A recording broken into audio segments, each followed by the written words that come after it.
মাধ্যমিকে নবম স্থান অধিকার করেছে খর্দার Rahara Ramakrishna mission boys home স্কুলের ছাত্র সূর্যস্নাত বর্মন।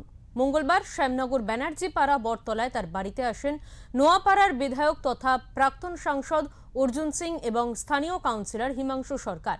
কৃতি পড়ুয়াকে তারা সংবর্ধনা জ্ঞাপন করেন। অর্জুন সিং বলেন, সূর্যস্নাত দেশের জন্য কাজ করতে চায়, এটাই বড় ব্যাপার।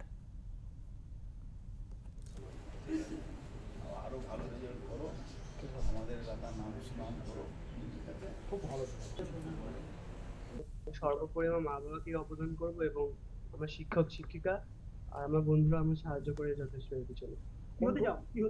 বড় হয়ে আমি সফটওয়্যার ইঞ্জিনিয়ার হতে চাই। আমার ছোটবেলা থেকে কোডিংটা খুব পছন্দ এবং কম্পিউটারের আমার খুব পছন্দ কম্পিউটার বিষয়টা, তাই আমি সেটা নিয়ে পড়াশোনা করতে চাই বড় হয়ে।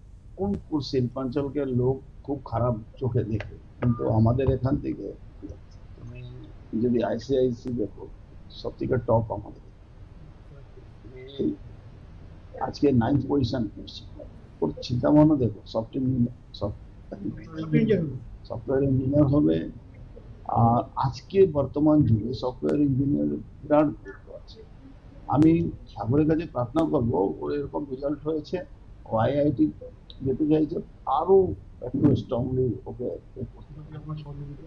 আমাদের শরীরটা ফ্যামিলি, বাবা টিচার, মা টিচার, আমাদের আশীর্বাদ সবসময় থাকবে।